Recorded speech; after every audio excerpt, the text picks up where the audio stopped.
Welcome to the Jersey Justice Podcast, featuring your hosts, attorneys Gerald Clark and Mark Morris. All right, we're on. He said we were talking off camera a little bit, but yeah, he came in, we had him waiting a little bit and, offered coffee, and he's like, I'll take it black. I was like, all right, we have either regular coffee or something called Death Wish. And he was like, I was like, this is a real test now. You're a tough guy taking a black coffee. And then he was like, I'll go with the Death Wish. And I told him I basically broke my coffee machine because I have a newborn at home and we've been making so much coffee. So how did you guys get involved with opening up that Rec Pond watershed a bit more and that? Were you asked to come in, or you noticed, you saw it, someone said, hey, we should advocate here to make this more of a eco-friendly estuary again? I think we came to it, we were asked by a group called the National Fish and Wildlife Foundation, which is an organization created by Congress that does sort of what it sounds like, right? It promotes the conservation and improvement of fish and wildlife throughout the country. After the hurricane, Hurricane Sandy. Hurricane Sandy. Yeah. Hurricane Sandy. Federal government wanted to know what the impacts had been to essential habitats and wildlife refuges and that type of thing. And because we had advocated for years around protecting those areas, adding to them, taking care of them. And I had done grant projects with the Fish and Wildlife Foundation before. They called us and asked me if we could do a survey of all the natural areas from the Delmarva Peninsula up to the end of Long Island. Now, we had been forced out of the building at Sandy Hook because Sandy Hook was washed over, right? And we were crammed in the back room of a dentist's office in Eatontown. But we said, sure, we could give it a try. And then they said, well, the kicker is we need it by the middle of December. Storm was at the end of October. But we pulled it off. I had a really fantastic attorney who worked with me who surveyed all this stuff and just built this great assessment so that Congress could then look at what the scope of the damage was, right, and what might be needed to put those places back together. So from the fact that we pulled that off, we were on their list, right? And they were looking for opportunities to undo some of the mistakes of the past, right? So meaning with Sandy having obliterated a lot of stuff. Okay, are we just going to put this back the way it was, or are we going to use this as an opportunity to? Right, exactly. Yeah. And that's great thinking. That's good forward thinking. Yeah, it was good. Well, it was good. It was good thinking, and very capable people who pushed that whole process through. Right, they made sure there was funding for it. They set up a grant program. They tried to figure out what they were trying to do. And we were talking about, in Rec Pond, we knew that it was a historic spawning area for river herring. River herring are in trouble because of the fact we sealed all these historic estuaries off. And the U.S. Fish and Wildlife Service office here in New Jersey, what they call the Coastal Program, had this idea, well, why don't we try to do both, right? Why don't we try to control the flooding, do some proactive work to minimize the vulnerability of Spring Lake and Seagirt in particular, Spring Lake Heights as well. All the towns up the watershed there. Vulnerability to flooding. To flooding, right? Yeah. Because we knew that as particularly as wall develops, right, all that storm water, as we listen to the rain on the roof, comes down, falls on what used to be farmland and what used to be forest, rushes down, which is now houses and shopping centers, rushes down, all ends up in Rec Pond. And when it got to the ocean, it would run into a very small pipe. Yeah. And so since it couldn't all drain out because there was too much water coming down, it would overtop the banks of Rec Pond itself and flood out the neighborhoods there. Yeah. So we figured out that one, we need a bigger pipe, right? The pipe needs to go further out. The other thing was that pipe, when it discharges in the summertime, the old pipe would carry a lot of bacteria with it. And it's closing the beaches. So it closes all the beaches, right? Yeah. Spring Lake Beach will close all the time. Pier Beach is the beach right there. Yeah, exactly. And so it was an opportunity to solve a couple different problems, right? And So we worked with Spring Lake, the borough, and they got a big housing and urban development grant and cut off part of it to do this project. And then we managed the project. So we worked with the wildlife biologists to figure out how to, design this thing so that the fish would actually use it, which goes into all those elements about making sure there's daylight inside the passage, making sure that the velocity of the water comes through it is at a certain velocity, because when the fish are looking for their home streams, they look for senses and chemical signatures and the velocity of the water. So they're imprinted on where they were born, and they look for those things, and they can pick it up, right? And when you pipe water, you change the velocity of it, right? It has different chemical signatures to it now. So we were trying to recreate in a culvert or in a fish passageway those natural conditions that the fish would take a hard right turn and go up the river. So is that returning to the spawning grounds? That's similar to sea turtles, how they'll go back to the same beach that they were? Yep. Yeah. There's a class of fish called anadromous fish, and they spawn up in the estuaries or up river, and they head out to the ocean for the rest of their life. And the salmon are the most famous ones of those, right? Striped bass, shad. Why do the salmon die after they spawn? Like, why is that so weird, how they lay the eggs or fertilize the eggs and then they immediately start dying? What is that? Well, it's two things. One is they've expended, it takes so much energy To get up the river. To those spawning grounds that they're just spent, right? Ecologically. And then the sex does them in at the end. Is that the idea? Yeah, exactly. Good. It's your last act, right? Yeah. Not so bad. Yeah. But and then the carcasses provide nutrients into the water where the eggs hatch. So it's from an ecological perspective, the individuals are usually not very important. It's what happens to the entire population. So they swim up, they spawn, they lay the eggs, and then they die, and they provide the basic nutrients for the fingerlings that spawn when they come out and hatch to make their way back down the ocean.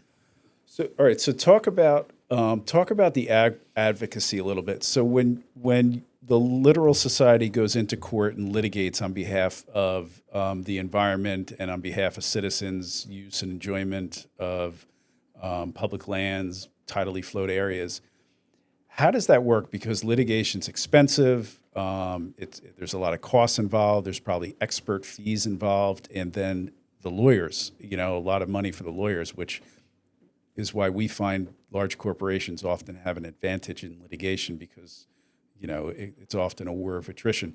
So do you guys have attorneys on staff? Do you have to rely on pro bono attorneys, that is, attorneys doing it for free for the public? How does that work? How do you get your attorneys, and how do you fund that? Sometimes you can fund it through philanthropic gifts, right? We did a lot of litigation in the late 80s, early 90s around Clean Water Act enforcement, right? So we sued the states of America. Well, we sued EPA usually for not enforcing their responsibility to make sure that the states were doing what they were supposed to be doing. So the whole cleanup of the Chesapeake Bay all started with litigation that the Littoral Society brought, along with the American Canoe Club. And they had standing because the pollution of the bay was impairing our interest in using those waters for recreation. I noticed the Maryland license plates. I think they all say treasure the Chesapeake. Yeah. And then so we sometimes we have money to do it. We used to work really actively with law clinics. So the Rutgers Environmental Law Clinic, Ed Lloyd was the founder of that, and who we worked with for years, was just a brilliant environmental attorney. Really, set a lot of precedent. Would represent us, and Rutgers had this clinic, right? So the staff attorneys there were getting experience representing us. We were getting attorneys, and they were good attorneys, and they were really great. Now that all got pushed out and pushed down, sort of like the fight that's going on now, in that the university stopped supporting the clinic. I was going to say, I went to Rutgers for law school, and I did a clinic. It was one of the best experiences I had in law school, but it was like the youth and criminal justice clinic. I was racking my brain. I don't recall if there was an environmental law clinic when I was there. Well, this is 25 years ago. Yeah, I'm 10, 11 years out of law school. And I was this close, by the way, to going to University or Vermont Law School for their environmental law program. Right. A lot of the attorneys we work with are graduates from Vermont. But the clinics, were so Pace University, Bobby Kennedy was an attorney there, and I worked with him in the 90s around New York's combined sewer overflow discharges. And so that partnering with law clinics we used very strategically, right? And we worked with the what's the university in Wilmington, Delaware? Widener? The Widener Law Clinic. We sued EPA and the Department of Energy over the nuclear power plants on Delaware Bay and their use of once-through cooling, right? So they suck water out of the bay to cool the nuclear reactors, chew up a lot of fish and sea turtles and other things in the process, and then discharge it back out. So we won a suit about the best available technology that they had to use, and basically became more stringent in how they were allowed to do that, with the result that the very few nuclear plants have been built since that time are all closed system cooling, right? They don't draw from the natural environment anymore. And then we were really, really fortunate to have a couple wonderful attorneys who worked as counsel to the organization. So Gordon Litwin and Andrew Province from Litwin and Province. They were Gordon was I think he'd been an assemblyman. He was the mayor up in Silver Spring.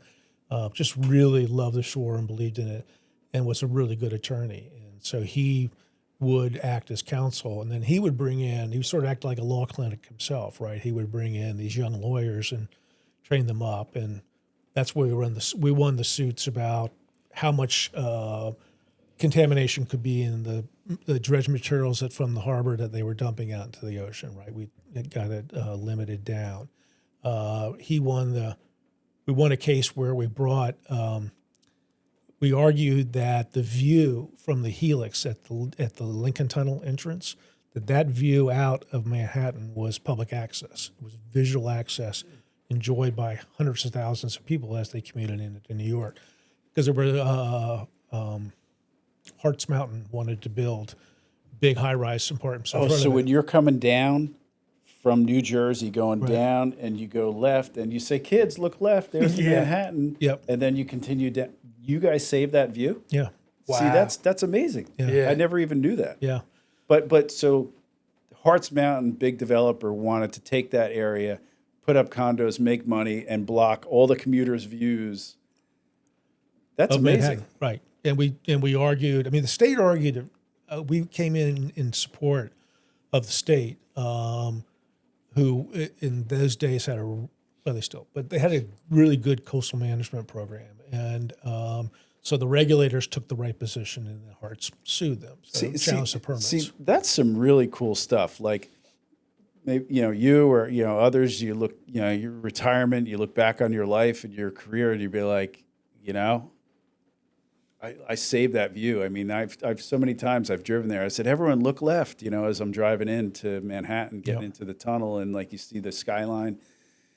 On the other hand, you can be retired, in your late 90s, looking back on your life and saying, man, I made so much money developing that and developing that Hartsville area. And just, you know what I mean? Like that's a real, they talk about doing well and doing good. Like that's a real awesome thing that you guys did, Yeah. I'm not going to retire with millions of dollars in my pocket, but you're right. But it sounds like you will with like a clear conscience. Oh, absolutely. And like, I've been to Rec Pond numerous times, and I think it's awesome. I would have loved to see the natural estuary, but to have improved it like you guys did, I mean, that's, you're making real impacts. Yeah, I mean, it's a great organization, right? And it's done really good things, and it's a little unsung. I think it's because the name is difficult, to be very honest. Yeah, with you. I always thought it was Littoral. I killed my credibility right away. I was like, "Oh, you're with the Littoral Society." He's like, "Literal." Littoral. So, yeah. Usually we don't correct people. Usually we just let them kind of do their thing. But yeah. So, but as I was, sort of saying that we've benefited from lots and lots of people along the way. So the Gordon Litwins, the Ed Lloyds. We had a board. The board has changed over the years. The guys that when I got there that were on the board, men and women, a couple of them had been part of the actions that Greenpeace brought against the Ciba-Geigy when there were people that dove down and tried to plug the pipe up, and got arrested. That was an outflow pipe into the ocean off Toms River, New Jersey, where they were just their chemicals and stuff were just going out into the Atlantic. Exactly. So there's a great community of people, that have dedicated their lives to protecting the coast, and many of them come through the society and have been associated with them. Some of the famous women, particular women scientists in the early days, Sylvia Earle, people know her name. Usually she's the woman who's the sea explorer, was the first woman to dive below 1,000 feet. She does a lot of Rolex commercials now. That's one of her sponsors. Eugenie Clark, who came to be known as the Shark Lady, one of the first women scientists to study sharks in the late 1960s. So it's a really great organization. It's done a lot of good things, and it is almost always on a shoestring, right? So people definitely dedicate their lives to it. The staff I have is amazing. They're, scientists and educators and communications people, all of whom probably could make a lot more money in the private sector, but have chosen to do this. And that kind of thing is how we've been able to, bring lawsuits. And we've always tried to be strategic about it, right? So we're trying to change.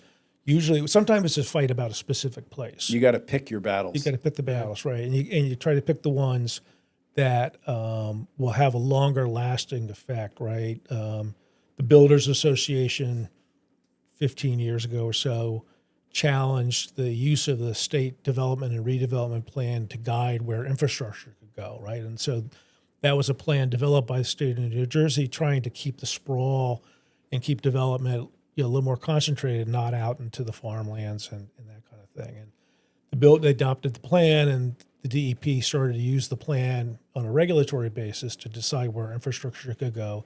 The builders sued, and the Littoral Society and the Audubon Society challenged them with support from the law clinic and won at the appellate division. That's really cool stuff. Yeah. I always think, like in New Jersey, I hate seeing the farmlands get gobbled up and another, McMansion or whatever development you call it. And I always feel like, certainly we need housing for people, but I think that we should revitalize the cities. There's so many burnt out buildings and brownfield areas and dead factories and stuff. And I think that revitalizing, I personally like to see revitalizing the cities and those various urban areas over mowing down another forest. Right. Or, Yeah. No, I agree with you. And I think that's the goal of that plan and those kinds of policies. And I think things go in cycles, obviously, right? When Jim McGreevey was the governor, he took up that sprawl thing. And this is before I worked at the Littoral Society, but I was working up in the Highlands region, so Passaic, Sussex, Warren counties, Western Morris, where all the watersheds are, right? All the drinking water for 12 million people or 9 million people comes out of those forests up there. And in the early mid-'90s, the sprawl was reaching out to them, right, cutting down the forest. So, in the end, we created a law to create the Highlands Planning and Water Resource Protection Council, to regulate and manage that growth in a way that directed development to where it could go, without causing a lot of harm and otherwise. And so we've done that kind of work along the shoreline as well over the years. And I think we're still doing it right now. There's a proposal now called the New Jersey PACT rules, which are the protecting against climate threats. Proposal by DEP to try to regulate the development in areas that are highly likely to be underwater as climate raises the sea level. And that goes back to your earlier point. The people are going to be standing there arguing that climate change doesn't really exist as the water rises in their streets. And we see it all the time, right? People talk about Sunday day flooding. So the state's trying to take some reasonable steps to require the buildings to be higher, to not build in certain areas because they're going to be underwater, which gets cast as a private property rights fight. But the local mayors and others like to discount the idea that the state has to come in and pay for the rescue, the cleanup, often, those types of things. So we still have those. There's new land use fights going on as well. Cool. Can we talk about access issues? Let's talk about the spicy stuff. Yeah. Can we real quick, how do you get involved in the Littoral Society? Like, what can people do that are listening? Like, donate their time, you can always their money, donate, whatever. Yeah, any resource you want to send our way. So it's actually a membership-based organization. So we have about 2,000 members that, as I said, basic membership is $40 a year. We have a great series of publications that come out to you as a member. You learn about when we do all these hikes around the horseshoe crabs and the migratory birds. All that's available to you as a member. You get on the list, so you know when the hikes are going to happen, when we're going to do this, when we're going to do that. So that's the most straightforward way. You can always. It's kind of interesting. We're trying to wrestle with this generational thing where people, the younger people in particular, don't seem to want to be members of things, right? But they turn out when we offer them an opportunity to participate in our restoration program, right? So when they want to come out, and lots of Gen Z people come out around replanting the salt marshes or replanting the dunes over actually on the other side of the Shark River, right? South Riverside Drive. We came in there, that whole edge was eroding, the neighborhood was being subject to flooding. We rebuilt the shoreline, rebuilt the dune system, and now people come out and volunteer and help us replant it. So those are the ways you can support us. It's a charitable organization, right? So Tennessee Williams, it's like it depends on the graciousness of others, or however that line went. But those are a couple of ways you can do that. Well, everyone benefits from it, though. 100%. I mean, society, and especially our communities around New Jersey. Yeah. This is home, right? So we do most of our work right here in Monmouth County and on the Jersey Shore. So let's talk about beach access issues. We did an episode on this last summer. There was a surfer in Belmar, walked on the beach. I think he grew up around this area, which some might call a local. And then he moved out and came back, but his whole family was here, well known. And he walked down the beach to go surfing, and I forget how it evolved exactly, but the badge checker asked, "Where's your badge?" For people not from New Jersey, they're like, "What's a badge?" Badge is basically your ticket. You have to pay to get on the beaches in Jersey during the summer months. And I think he said, I forget, he said, "I don't need a badge," or whatever. But then the police followed him and said, like, "Put down your surfboard," and they frisked him. He was in his wetsuit, and they frisked him and feeling for stuff. And they're like, "Oh, we got something." And that's my wax. Wax is what you put on the surfboard. And then it ended up where the officer actually body slammed him and threw him down, like cuffed him and stuffed him in the middle of a summer beach day at the beach. And the video shows him saying, like, "Look, I don't need a badge because I'm walking from the boardwalk to the ocean, and And under the DEP regulations, there's a DEP regulation that says he doesn't need a badge, similar to fishermen. And then that video went viral, and people across the country, California, are like, what is going on in New Jersey? I think Kelly Slater chimed in on the whole thing. And it brought a lot of notoriety to several issues, which include, in Hawaii, if a hotel puts a chair on the beach, that's kind of like an indirect way of taking the beach, because there's a whole historical thing of people with means, power, taking the public resources, taking the beach. But Justinian, one of the dictators way back when, was smart enough to know that to essentially establish what is recognized as today's public trust doctrine, which is that the tidally flowed areas are owned, held in trust by the government for the use and enjoyment of the people, meaning it can't be taken. So it brought light a lot of those issues. So, like, for example, in New Jersey, if you want to walk from Belmar to Spring Lake or from Seagirt to Manasquan during the summer months, you can't just walk along the beach. You could theoretically get stopped and say, well, if you're in Spring Lake, you can't go to Seagirt unless you also buy a Seagirt badge. And then I want to walk to the next town, Manasquan. Well, no, you need to buy a Manasquan badge. It's kind of insane if you think about it. Like, you can't walk along the shoreline necessarily, depending on how all these issues shake out, without buying a badge for each town. I mean, New Jersey, look, I don't mean to talk too much or go off of my soapbox things, but these things are close to home. And New Jersey's highly regulated, and understandably so to some degree, because it's also the most densely populated state. But there's these issues with balancing access, having clean beaches, and to have a clean beach, you need people to clean it up, which is the towns. And to make sure you don't have mass drownings and people dying in the water, you need lifeguards. And to make sure it doesn't become, anarchy, you need summer police officers. So there's a lot of services to enhance the use and enjoyment, but we don't want that use and enjoyment or that power or that government to overcome it. So anyway, this kid gets body slammed, gets arrested. So what is going on with access issues? What's the Littoral Society's, stance on access issues? I think there's some legislation pending. So that's my opening up to talking on this issue. Yeah, no, that's a great framing of it, because I mean, it's a perpetual fight in New Jersey, in particular.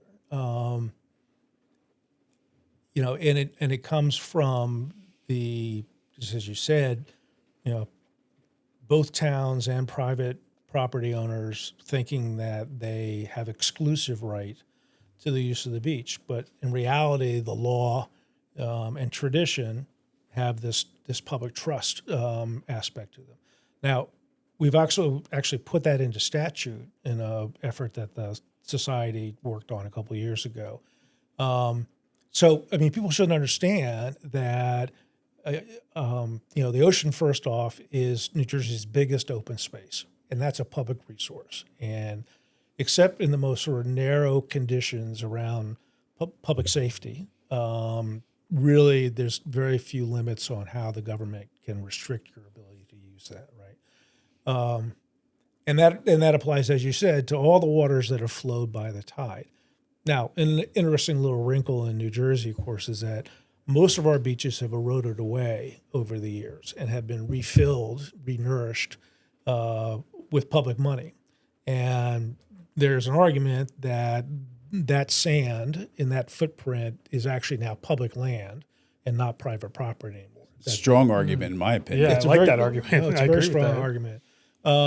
That's the Army Corps of Engineers beach replenishment program, where they get these big ships and they suck up a bunch of sand, and then they run a pipe from maybe a quarter mile out into the beach and literally pump sand back from out in the ocean back onto the beaches, Right. and have tripled, quadrupled the size of beaches and more. Right. And very expensive, but and probably has some significant environmental I impacts. feel like it's killed a lot of crabs. I used to walk in the ocean, and you would always get bit by crabs. I barely Yep. get bit by crabs anymore. Yeah, well, the critters, I mean, I don't want to get off the access thing, but the critters that live in the intertidal where they're filling are obviously being filled on top of, right? And they take about 5 or 6 years for those communities to reestablish themselves, which is the same cycle that the Army Corps comes back and re-nourishes the beach. So just as the crabs are digging their way out of the sand, they get whacked again. So, but on the access part, there's a lack of understanding that the public has a right to walk along and use that beach, and actually use parts of the dry sand as well. So it's not, if you step out of the wet sand onto the dry sand, you're in violation of some law. The Matthews decision, and there's a long list of really just amazing legal decisions at the New Jersey Supreme Court level primarily, defining where that balance point is between public and private rights. And the courts have said, you're entitled to the use of the dry sand, a reasonable use of the dry sand. And if there are no public beaches available, you're entitled to more of that sand, that private sand, right? So the public's right to use the intertidal, to use areas that were once flowed by the tide, but it may have been filled, right? So you think about Hudson County, those, you still retain those rights. And while the law puts the individual or public rights as preeminent, the politics of the shore are always trying to push those rights down to be subservient to usually very wealthy landowners that live right on the ocean, or the municipalities who want to control access for a variety of different reasons. And in that case, and there were two of them, because there was a young man came a couple weeks later or a week later and protested and sat down. And I was telling you this morning that I actually was sitting on the beach. He did it right at 20th on Belmar. And I think that's an unfortunate case of the police, being a little too diligent in pursuing what they thought the town code was. So I just, somebody being on the beach without a tag to me, it's hard to imagine how that's something that justifies physically removing somebody, putting them in handcuffs, or being as physical as they were with the first time. But I don't think that case has resolved itself. But I think the surfers were in the right in that. One, the tradition has always been that because the surfers are going to go down and just use the water itself, and the fishermen in a similar way, that they won't be subject to the tags and to the cost. And depending on how finely you want to split the hairs there, it was really, I think, a recognition of just some traditional uses. It was a way for people to get along, and the towns didn't push it so hard. Now the towns, they're recognizing a lot more revenue through the beaches. Just saw record, it's like $30 million in Monmouth County alone last year. Yeah, $52 million along the coastline. And so, when there's more money at stake, I think people lose perspective. And let's be clear to frame it. You referenced that the Littoral Society was involved in the beach badge statute, is it, or some other statute? No, there's a new public trust statute. Oh, the one that's pending. Right. No. There's one that was signed in 2018 by Governor Murphy that I think it's Chapter 81. But it says it takes the public trust doctrine as it's been articulated in all the court decisions and moves it out of common law into statute. And it obligates to the DEP to protect those rights and to make sure that in all its regulatory decisions that the public trust is protected, and in all its funding decisions, the public trust is protected. So I think that was an amendment to the beach badge statute. I think it was related to it. Yeah, there's a second bill now by Assemblywoman Donlin from Bradley. I think she lives in Bradley. But she was trying to respond to this thing that happened on the beach in Belmar by just saying clearly, in law, surfers and fishermen will not be subject to the fee. And that language has actually been in DEP regulation. So when the DEP issues the town of Belmar a permit to maintain their beaches, right, to drag the sand and do other things, they put that provision into the permits. what seems to be, from my perspective, and this is what we communicated to Belmar after that happened, that they're not reflecting that in their own ordinances. Yeah, their ordinance is at conflict. Right, exactly. With the And DEP regs. and by extension, I presume that the police, say, well, it's not in our ordinance, so we're not enforcing it. We don't do that. So that's where the failure comes. But that obligation to let surfers and fishermen use it without paying is still there.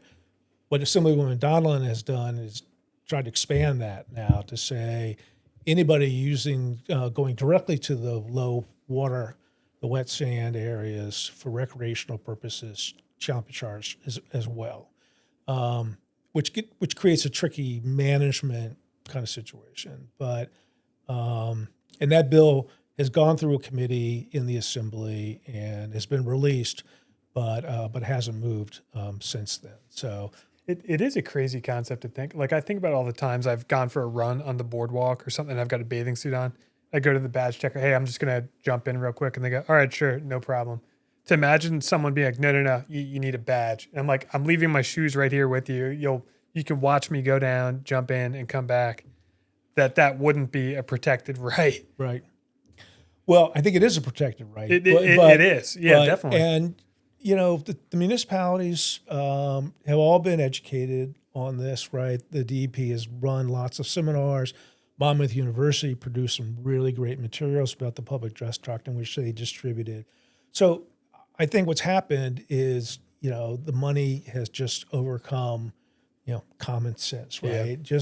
It's just ratcheted up to where, like a lot of other things in society, it's all about the money. And So let's talk. That's what I was getting at with the beach badge statute. So just let's be clear, as I understand it, the towns are permitted by the Department of Environmental Protection to charge a fee to get on the beach.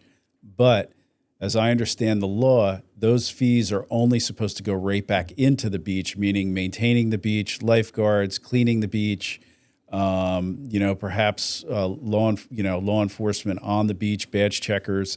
But it's not supposed to go into the general revenue of the town and reduce the taxes of the people that live in the towns. Right. Is that your understanding as well? That's absolutely what it is. All right. Now, I'm hearing from different groups, there's the Cobra Beach Access Group and all of that, they've done financial analysis of these towns, and they're simply not following it. Many of them are not following it. They're bringing in way more revenue that's going back to the beaches. The cost of the badgers are not getting reduced. Have you guys seen anything about that or heard anything about that? And who's the watchdog that's looking at this to make sure that, Well, I guess I would say, first off, given the conflicts that seem to be popping up more and more, there does need to be a really comprehensive look taken about how the money's being used. It used to be the Department of Community Affairs would audit the budgets, and they would make sure that the revenues that are being raised by the beach badges were in a segregated individual account for beach operations. And the municipalities will tell you, and they'll assert publicly that that's still what's happening, that we're not using the money for anything else. But, for example, Belmar lost a case a couple of years ago. Well, they tried to build a pavilion on the boardwalk. Right, there was that, and then there was they were paying and police officers. that was a pavilion for people in the town to use. It was on the boardwalk, and they were using the beach money to build that pavilion. Right. So yeah, and then there was a case where they were paying for police patrol up on Main Street and off the beach, and obviously I guess I understand it in a way that it's very tempting. Here's this big amenity that can generate a lot of money. Why not offset your own constituency's tax bills? But again, it denies the nature of the beaches, right? So I think what's coming is going to be a sort of a day of reckoning, right? In that whether it's Cobra or somebody else is going to do the math and say, here's the balance sheets, right? And here's where the money is going. The state of New Jersey really ought to be the one enforcing that. And they did for years, right? There was a public advocate right up until The Office of the Public of the Advocate. Public Advocate, who did a lot of work around it, looked at it. When the Christie administration came in, they did away with that office. Sort of, we hear it, sort of same things we're hearing now, right? Get rid of the watchdogs. And as I said, the Department of Community Affairs, which has the statutory obligation to oversee municipalities, probably too strong a word, but they used to do the audits, and I don't think that they do that anymore, right? And I couldn't even find somebody. When I went looking and couldn't even find a department in the DCA's organizational descriptions of somebody who would do that kind of work, right? No longer there. So I think that needs to be examined because everybody acknowledges that you need to take care of the beaches, right? And there are millions of people that come through the Jersey Shore in the summertime, and nobody wants the beach at the end of the day to be full of bottles and trash and that kind of stuff. Nobody wants to have the beach be unguarded. My family's beach is 20th Ave, and we see people get pulled out of the water all the time, right? There's that rip right where the jetty goes out, and there's always some knucklehead who doesn't understand what rips are, and it doesn't have any. Usually comes out around 6:30 at night, unfortunately. Yeah, well, there's a whole nother. There are people who should know better, I think, and then there are people who. There's just a lot of people who don't have experience with the ocean, right? And they should absolutely be on the beach, just like those kids I was talking about in marine science, right?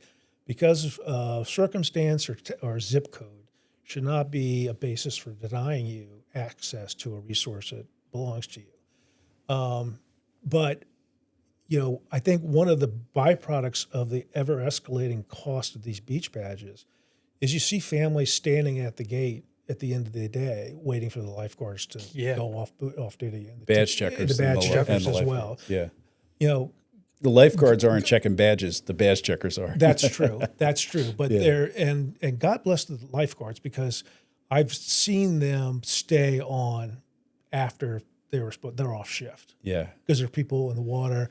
There are people in the and you guys were both guards. You can look at people and see who's going to be comfortable in the water or not, and so. Those men and women who stay behind and keep an eye on people I really appreciate that. I have a quick. I was lifeguarding one time, and I had somebody walk up to me boogie board under one arm, beach chair under another, stuff dragging behind him. He walks up to me and he goes, "So is this the ocean?" And I go, "Yeah." And he goes, "Can I just go in?" And I'm like, "Yeah, about up to your ankles, knees. That's about it." Right. But genuine question. So that was a guy you definitely keep your eyes. Yeah, exactly.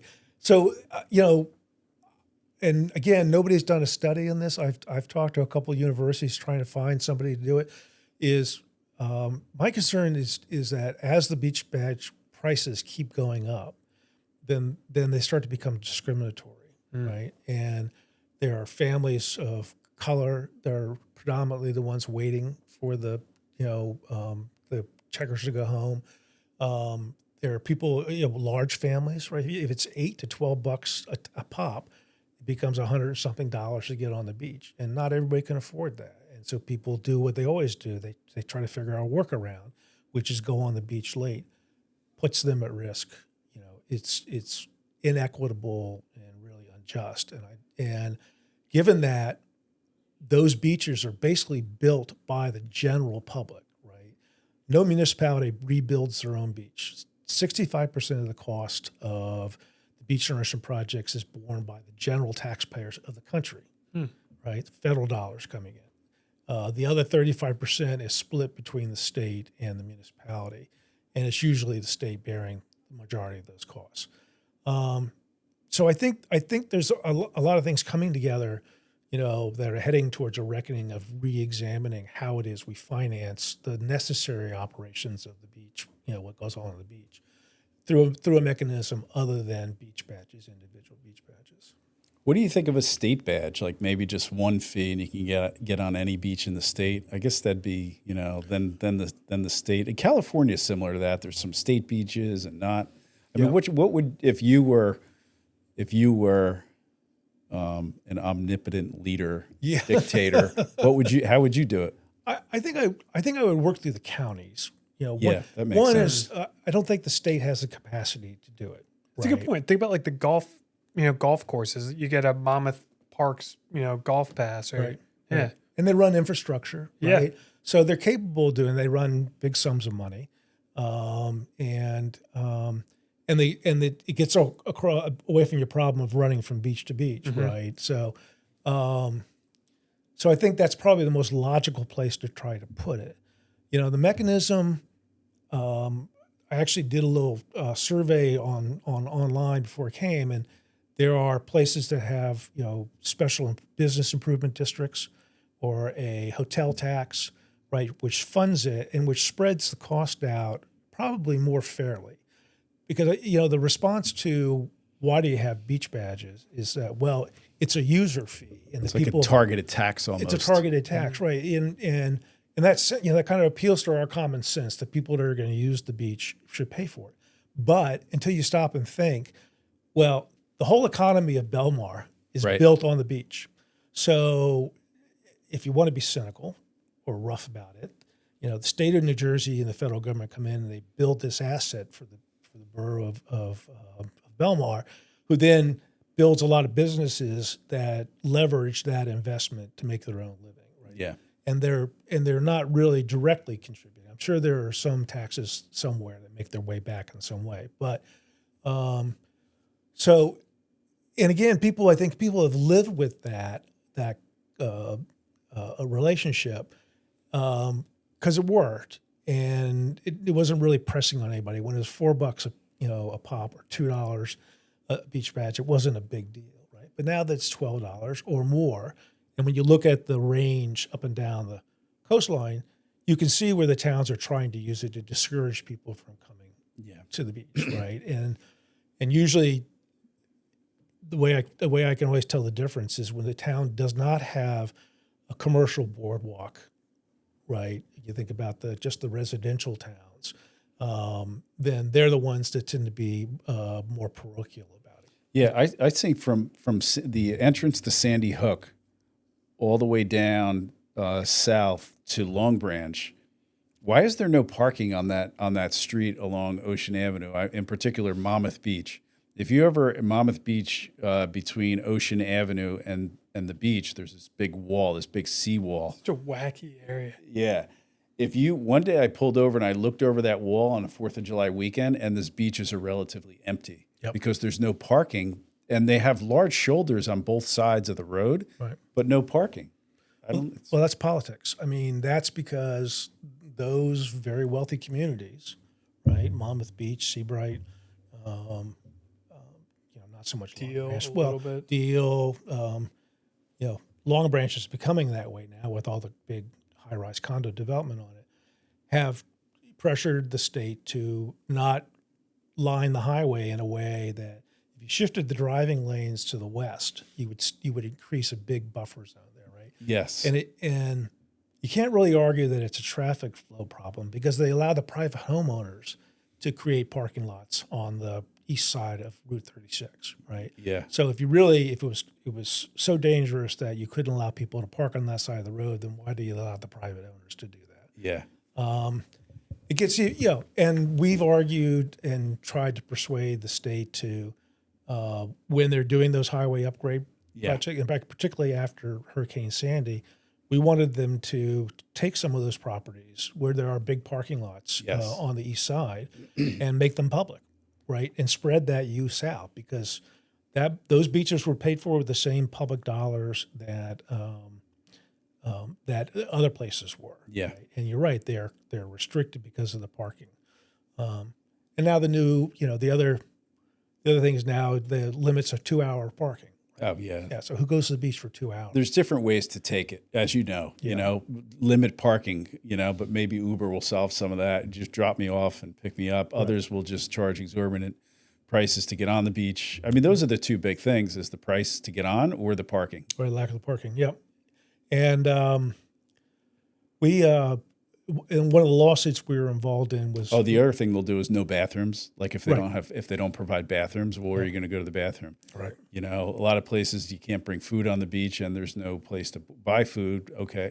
So there's different There's a million different ways it's rigged to be exclusive, right? And if you look back through the legal history of public access in New Jersey, you'll see all sorts of cases where, it used to be that the beach badge cost for non-residents was 6 times more than the one for the residents. Or, so it is, unfortunately, as much as we all love the shore, we all have a Jersey shore story, there's still this idea to keep it private, right? That I'm entitled to this, I own this.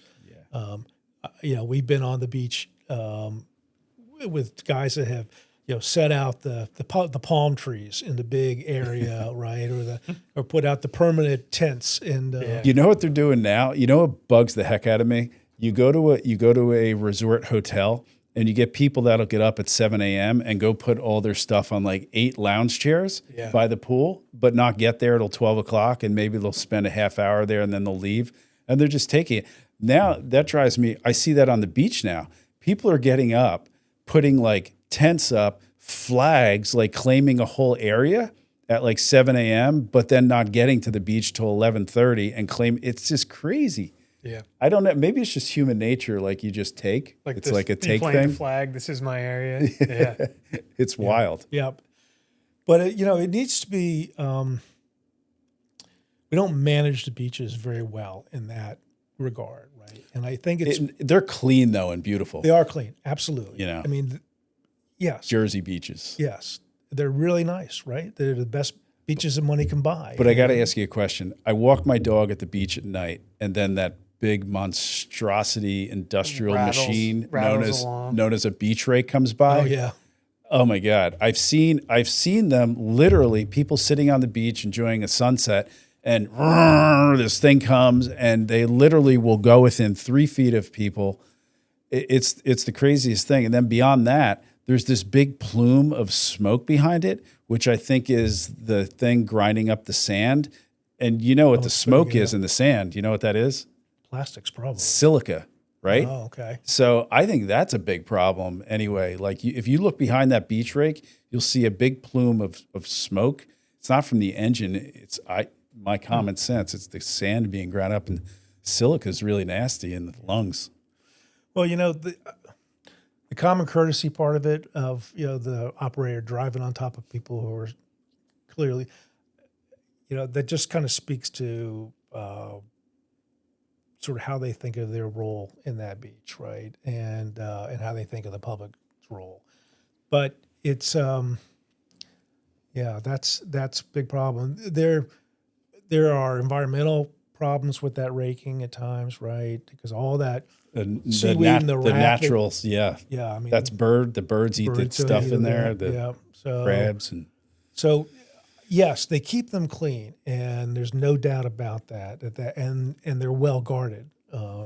So those are 2 very strong things. Now the question is, how do we maintain those? Yeah, but not inappropriately limits people's access and use of the beach, right? Or create what I think you guys call a moral hazard, right? Where the way the fee structure works and goes off at 4:30 or 5 o'clock is forcing people or at least creating opportunities for people who can't afford or may not be as familiar with the ocean waiting till then. So I think we could do it better. I mean, I think we could do it if we did it on a county basis. It probably would make more sense. That's how California does it, right?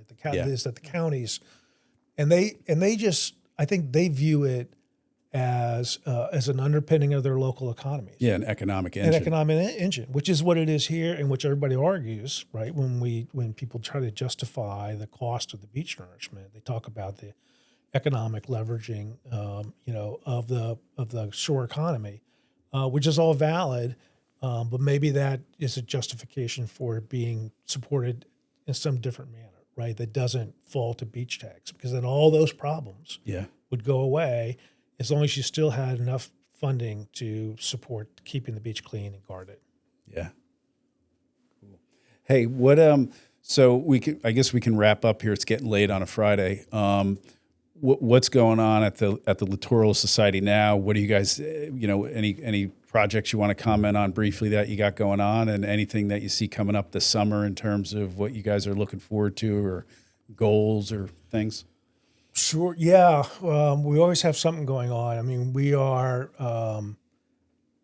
rebuilding beaches down the Delaware Bay for the horseshoe crabs. And actually in Shark River here, we are meeting with the towns that border it to try to find a way to plan for the dredging needs of Shark River Inlet, but also to use the materials in a beneficial way. So reestablish some salt marshes, rebuild the shoreline. And we just had a meeting with the mayors of all the towns, and they're excited to try to find this. And it's a perennial problem, as you may know, because nobody wants to take the material.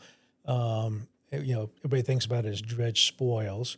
We think about it as building material. So we're trying to move that forward. We're doing some work in Bradley Beach on Sylvan Lake, where we're trying to naturalize the shorelines there.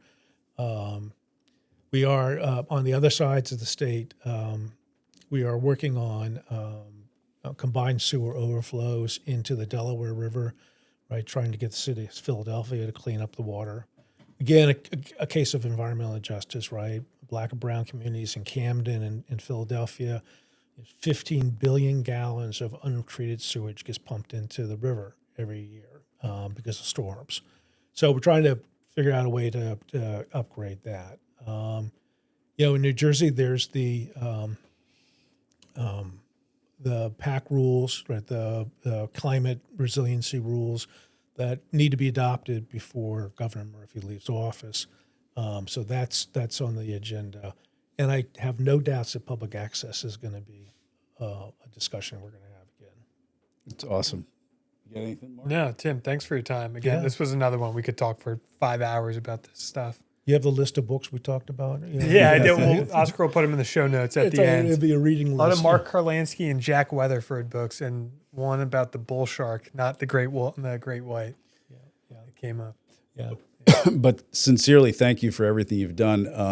I learned so much today, and I also learned the work that your organization has done has had a direct impact on things that I didn't even realize, like the pipe at Wreck Pond, big time. That view to New York City driving into the Lincoln Tunnel, and so many other things. So I really appreciate your public service for all that. And like you said, if anyone wants to get involved or help, they just go to the American Littoral Society. You guys have the website. We'll put it in the show notes as well. Yep. Well, I appreciate it. And I appreciate the chance to get the word out.